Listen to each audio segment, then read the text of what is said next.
Hey guys, and welcome back to the channel. My name is Wagner, and boy, do I have a special episode for you today.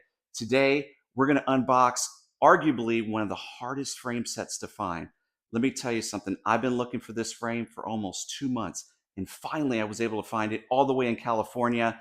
There was a gentleman that I met. He was nice enough to sell it to me. Paid a pretty penny for it, but this one is going to be amazing. So we got the frame set here. We're going to unbox it. We're going to take a look at it together. In addition to that, I've got another box that literally just showed up 5 minutes ago from our Drowne with a whole bunch of parts I've been waiting for about weeks now, for chroming, a set of wheels, some polishing, and those parts are going to go on a multiple build. So we're going to check that out. But first, if this is your first time on the channel, go ahead and smash that like button. And if you're not subscribed to the channel, go ahead and subscribe to the channel. And let me tell you what we're looking at. As you can see here, we've got this box. And again, this is arguably the hardest frame set to find. This is definitely a unicorn. It's not a dyno, I can tell you that right now. Over here, we've got the box of parts that I just mentioned. I can't even wait to open this up. This actually got stuck somewhere in some weather, and it's actually delayed by 3 days. But we're going to open it up, and this is not going to be a full build. This is a frame set because I'm still looking for parts for this bike. But from what I understand, this bike was recently powdered. We're going to check out the powdering job. We're going to see if we're going to keep it the same color. I might change the color. I don't know what I'm doing yet. But this episode is going to be amazing, guys. Stay tuned, and I'll show you what she looks like. All right, guys, we're going to start with the parts first. I know there's a set of wheels in here, but honestly, I kind of forgot everything else that I got done. I know there was some brakes, but I know there's parts in here that I just completely forgot about. So we're going to open this up together. Again, this is the first time I'm seeing it. I've gotten all kinds of parts from Mark, and Mark has just been absolutely amazing. If you haven't used Mark Drowne for polishing and powder coating, I'll put a link in the description so you can check him out. But he does amazing work, and I really, really love how he takes his time and how he's just meticulous with all his parts. So it's pretty amazing. We're going to open this up, and let's see what we got inside here. Oh, yeah. So there's the wheels, and these are super laces. He laced them up for me and polished up these hoops, so these are going to look amazing. Here's the other wheel. And what else do we have here? I'll put these down here. And we've got a set of bars. So we'll open those up, and these are chromed.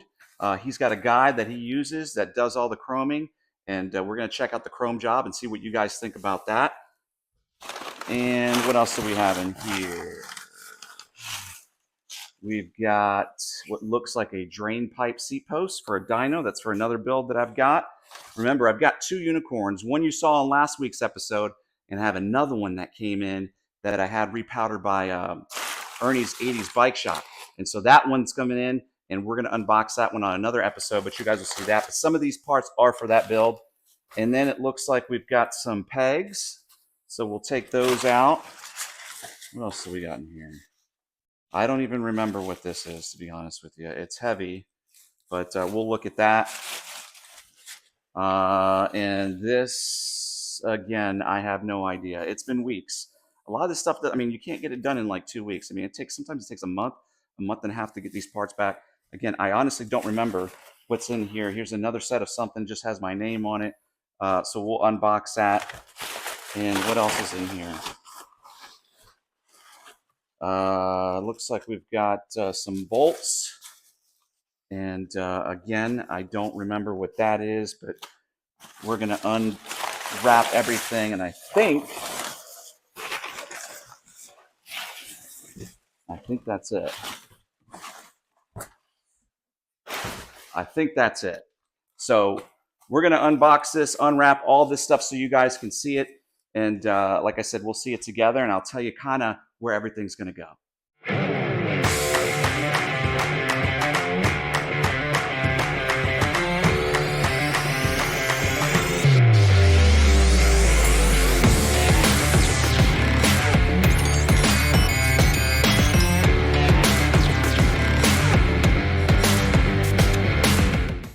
All right, guys, we got it unboxed, got everything unwrapped. Check this out. Ladies and gentlemen, I introduce you to a 1989 GT Aggressor full frame set, but not just any Aggressor. It is the Unicorn Aggressor. What makes it a unicorn, you might ask?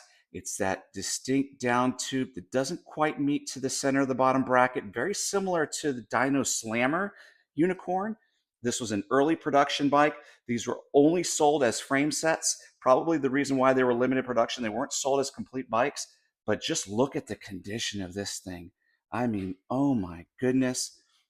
Full disclosure, this has been repowdered by C4 Labs, so this does look good. I was thinking about changing it, but after looking it over, I think I'm just going to leave it just like it is, and we're going to build it just like it is. But just look at that. Look at that bash guard, literally untouched. Unbelievable, the condition of this frame. Let's take a look at the serial number just to confirm. There it is, 289. You can barely see the stamp there, but it is there, and it is FS stamped. So this is a perfect frame.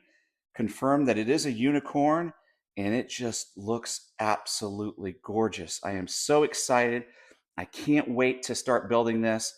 This is going to look amazing. I can finally say that I've got a unicorn aggressor. I've got a unicorn Dyno Slammer, and now we can pair it with this one here. And I also wanted to give you kind of a comparison. I took my 90 Aggressor so you could see the difference in the frame, and you can see, you know, these went into mass production. You can see that down tube there goes right to the center of the bottom bracket. There were actually stories that this frame here in this design that some of the riders were actually cracking this bash guard. So they went to this style over here, and that gave it more reinforcement, and it was just a better, stronger bike. But yeah, I mean, look, I love this bike too. This Aggressor here, absolutely gorgeous. This is the 90. Couple differences you can see right here. You got the 4-piece bars that came on the 90. The 89 still had the traditional old school bars, as you can see right there. But I actually like those bars better, believe it or not. But that is the 89 bars. And again, just a super, super perfect condition frame. Super stoked about that. What we're going to do now is we're going to put out some of the parts that we're going to put on this build, and I'll show you that coming up next. Okay, guys, I wanted to show you some of the parts that I got back from Mark that are not going on this build. And as you can see here, we've got some dyno bars, and we've got a dyno seat post, and we got some GT pegs. And let me tell you something, every single one of these parts was trash. These bars were rusted, they were pitted, and just look at the condition of these bars now. These are OG dyno bars. This will be going on another build. This is a future build. Make sure you tune in for that. But just look at the chrome job on this. Absolutely gorgeous. These pegs were just destroyed, and he was able to powder them, condition them, and those are decals that are right there on top of the pegs, but they just look like brand new now. Absolutely amazing. I mean, the chrome job on this is just perfect. Really, really nice. Really, really pleased with the way these came out. All right, guys, let's talk about what's going to go on this build. And we've got a lot of amazing parts, and I'm going to go through them one by one. We'll start over here to the far right, and we've got our GT Gen 2 fork standards that are looking amazing there. That's going to go on this build. We've got our GT Elite pedals. Yes, just recently chrome. Look at that. I added the GT bubble font caps on there. Got the black cages. Thank you, Mark Drowne, for those. We've got our 5-dimple GT stem. This is an XL. Full disclosure, I did steal this off another bike because I still need one. Guys, if you have a 5-dimple XL stem, not an XXL, but an XL, I'm a buyer. Please contact me in the comment section. I've got my double bolt here, seat post clamp that just got polished. That looks amazing there. We got our GT pegs in chrome. Those are perfect. And then we got Tech 7s. We got our Tech 7s that are chromed. Those look blingy. Love it. Got our Pit Bulls. Mark did an excellent job on polishing these. Those look amazing too. We got our ACS boas that are going to go in the front. Those have been chromed. Coming over to the 43 tooth big wing. Look at that sprocket. NOS. Yes, it's got the silver tooth, not the black. I think this will look really good on this build. We got our OG cranks. There's the bottom bracket. There's the spindle. Look at the spindle bolts. These have been polished. These are not chrome, ladies and gentlemen. This is a 1988 matching set. They look mint. Yes, those are decals, but they look mint. Coming over here, we've got our gyro detangler. That is repop. We've got our epoch. That's going to go on there as well. And we've got our 90s AME anatomical grips. We also have our 90, I think it's a 2188 GT seat. Looking pretty minty there. Good logos. And then, of course, we got our repop cables that are going to go on there. There's some Odyssey cables. And we've got our 21 by 175 Yukai hoops that were recently polished by Mark. And they look amazing. Look at it. Look at the chrome super laces. Man, they look so beautiful. It's going to look so sick on this build. Look at that. I just can't wait to see what this looks like. And certainly, last but not least, we've got our repop tires over here. As you can see here, these are the LP5s. Those are repop. So this is going to look amazing, guys. Stay tuned. We're going to show you what this looks like. We're going to do a little montage for you, and then we're going to show you the final reveal. This one is going to be sick.